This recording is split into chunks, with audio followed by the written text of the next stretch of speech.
అసలు సిగ్గేంటంటే, అవమానం ఏంటంటే, ఏ రాజకీయ పార్టీ అయినా సరే ఇంకొక రాజకీయ పార్టీని మద్దతు కోరాలంటే ఎన్నిక సమయంలో పోయి అడిగి వాళ్ళతో చర్చించి మద్దతు అడుగుతుంది. కానీ మా దౌర్భాగ్యం ఏంటంటే వైఎస్ఆర్ తెలంగాణ పార్టీని కాంగ్రెస్ వాళ్ళు మద్దతు అడగలేదు, సిపిఐ అడగలేదు, సిపిఎం అడగలేదు, ఎవరు అడగలేదు. అడగకపోయినా షర్మిలక్క గారు సిద్ధమయ్యి త్యాగమని ఒక ట్యాగ్ పెట్టి పాలేరులో పొంగులేరున్నాడు కాబట్టి నా తమ్ముడు కాబట్టి నేను పోటీ చేయాలని చెప్పేసి కాంగ్రెస్ ను గెలిపించాలని చెప్పి ఎఫ్ఐఆర్ లో తండ్రి పేరు పెడితే అది మర్చిపోయి జగనన్నను 14 రోడ్డు మీద పెట్టిన కాంగ్రెస్ ద్రోహాన్ని మర్చిపోయి మమ్మల్ని అందరి మీద పాదాల మీద నడిచిన పాదయాత్ర అన్నది కదా, పాదాల మీద నడవలేదు, మా అందరి శవాల మీద నడవడానికి సిద్ధమైంది.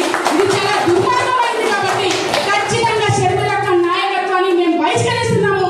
తెలంగాణ ప్రజలు, విద్యార్థులు, యువకులు, వివేకవంతులు చాలా మంది చెప్పారు. నిజంగా చెప్తున్నా, గట్టెలు చెప్పినట్టుగా నేను కూడా తెలంగాణ విద్యావంతులకు కావచ్చు, మేధావులకు కావచ్చు, ప్రజాసంఘ నాయకులకు కావచ్చు, ప్రజలకు కావచ్చు, ప్రతి ఒక్కరికి క్షమాపణ చెప్తున్నా.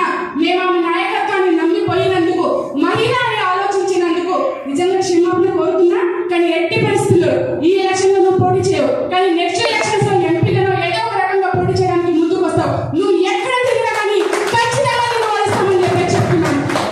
నాన్నకి చాలా దగ్గరవాడు, నాన్నతో కలిసి పనిచేసిన వాడు. ఎన్నో సందర్భాలు, I'm sure they have many experiences together.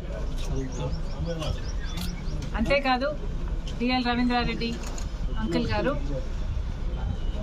బేసిక్గా కాంగ్రెస్ మనిషి.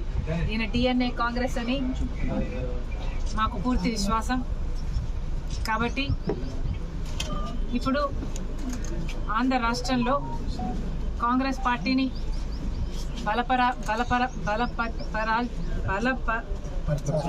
బలపరచాల్సిన అవసరం ఉంది.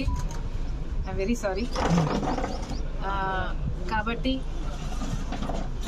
అంకుల్ని కాంగ్రెస్ పార్టీలోకి సపోర్ట్ చేయడమే కాకుండా కాంగ్రెస్ పార్టీతో కలిసి పనిచేసి గెలిచే దిశగా ఈ ఎన్నికలు కూడా మాతో కలిసి పనిచేయాలని కోరడానికి వచ్చాం.